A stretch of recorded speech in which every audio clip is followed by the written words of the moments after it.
मंडळी नमस्कार. स्थानापन्न व्हा, आपापल्या आसनावरती बसून घ्या.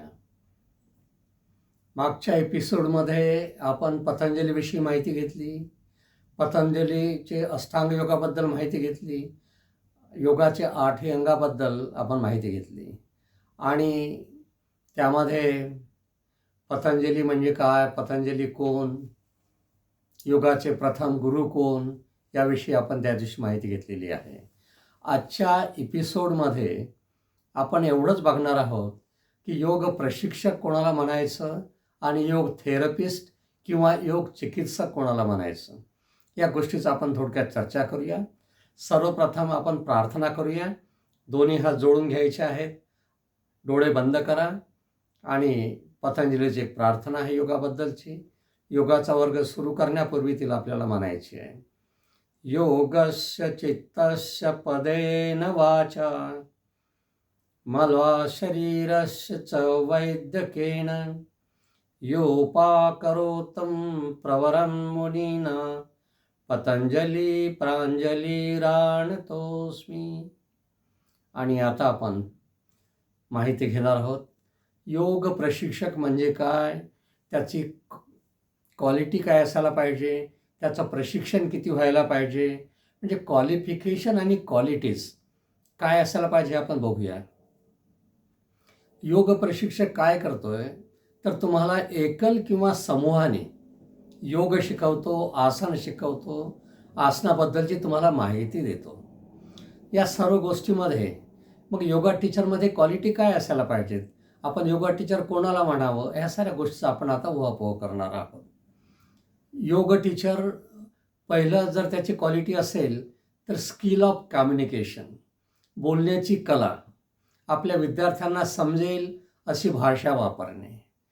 त्याच्यानंतर इगोलेसपणा, इगो नको, अस्मिता जी असतं ती नको. आणि त्याच्यानंतर शरीराची फ्लेक्झिबिलिटी जी असतं, लवचिकता जी असतं शरीरामध्ये, ती आवश्यक आहे. आणि दुसरी गोष्ट, आपल्या विद्यार्थ्यांना आपलंसं करून घेणे, आपलं समजून त्यांना शिकवणे, ह्या साऱ्या गोष्टी त्यांच्यामध्ये असायला पाहिजे. आता आपण बघूया त्यांचं प्रशिक्षण किती व्हायला पाहिजे, क्वालिफिकेशन किती असायला पाहिजे. तर रजिस्टर्ड योगा शिक्षक होण्यासाठी 350 तासाचा कोर्स हा पूर्ण करावा लागतो. म्हणजे पूर्ण 1 वर्ष हा कोर्स त्यांना पूर्ण करायचा असतो.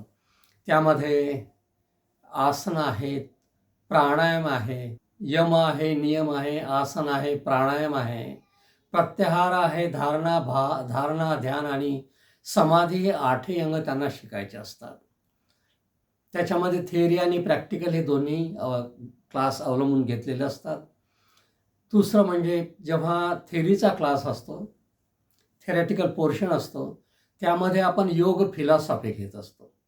योग फिलॉसॉफी म्हणजे भारतीय दर्शनशास्त्र म्हणजे काय. त्याच्यानंतर हळूहळू आपण त्यांना मग पतंजलीबद्दल शिकवतो आणि त्याच्यानंतर मग कुठे आपण आसनाकडे वळतो. थोडीशी त्यांना ॲनाटॉमी पण शिकवावं लागतं. शरीर रचना आणि शरीर क्रिया विज्ञान हे आपल्याला त्यांना थोडक्यात शिकवावं लागतं.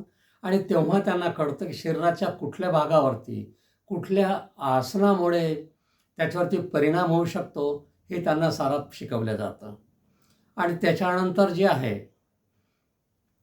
योगा टीचरसाठी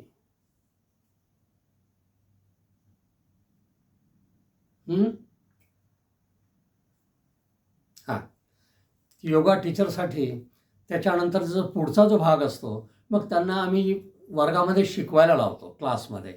आणि ते त्यांचं असतं प्रॅक्टिकल, थिअरी, प्रॅक्टिकल.